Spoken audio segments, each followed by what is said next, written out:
क्या आपने कभी ऐसी घटना सुनी है जहां गंगा के पवित्र जल ने खुद न्याय किया हो, जहां एक साधु के शांत तप को देखकर आसमान भी गरज उठा और धरती कांपने लगी?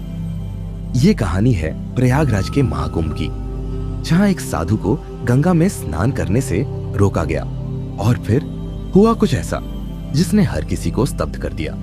कौन थे वो साधु? क्यों उन्हें रोकने की कोशिश की गई? और उस दिन गंगा ने ऐसा क्या चमत्कार किया जिसे देख लोग डर और श्रद्धा से झुक गए? दोस्तों, ये कहानी सिर्फ एक साधारण घटना नहीं, बल्कि भगवान की शक्ति और सत्य की जीत का प्रमाण है।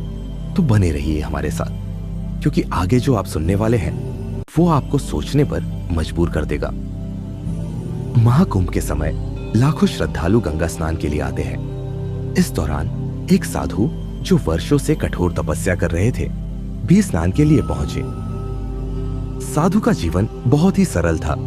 उन्होंने अपना पूरा जीवन तप, ध्यान और भगवान के भजन में व्यतीत किया था। लेकिन जब वह गंगा में स्नान करने के लिए गए तो कुछ स्वार्थी और अभिमानी लोग उन्हें रोकने लगे। उन लोगों का मानना था कि साधु गरीब और साधारण व्यक्ति है और उन्हें गंगा में स्नान करने का अधिकार नहीं है। उन्होंने साधु का मजाक उड़ाया और उन्हें अपमानित करने लगे। साधु ने उन लोगों को शांत स्वर में समझाने की कोशिश की, गंगा मां सबकी है, यहाँ सभी को समान अधिकार है। मेरा उद्देश्य केवल पवित्र स्नान करना है और फिर मैं यहाँ से चला जाऊंगा। लेकिन वे लोग नहीं माने। उन्होंने साधु को और भी अपमानित किया।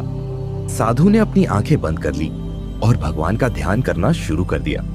वह वहां खड़े होकर केवल भगवान के नाम का जप कर रहे थे। जैसे ही उन्होंने ध्यान लगाया, वहां एक अद्भुत घटना घटित हुई। आकाश अचानक बादलों से घिर गया, तेज बिजली चमकने लगी और हल्की बारिश शुरू हो गई। गंगा का जलस्तर धीरे धीरे बढ़ने लगा। ऐसा प्रतीत हो रहा था जैसे गंगा माता स्वयं साधु का अपमान देखकर क्रोधित हो गई हो। उन लोगों को यह देखकर डर लगने लगा। उन्होंने साधु से माफी मांगी और उन्हें गंगा में स्नान करने का अनुरोध किया। साधु ने किसी से कोई शिकायत नहीं की। वह शांत मन से गंगा में उतरे और स्नान किया। साधु के स्नान के बाद सब कुछ सामान्य हो गया।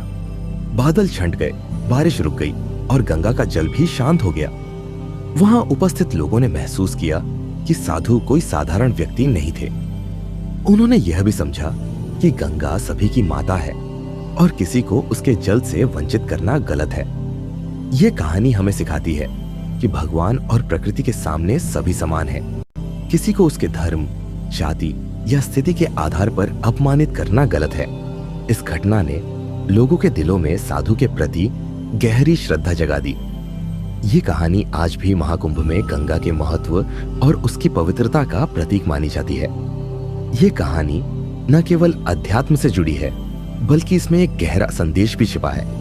अगर आपको ये वीडियो रोचक और जानकारी से भरा लगा तो इसे लाइक करें, अपने दोस्तों के साथ शेयर करें और हमारे चैनल आरबी स्टोरी 93 को सब्सक्राइब करें। अगले वीडियो में फिर मिलेंगे एक नए और रोचक विषय के साथ।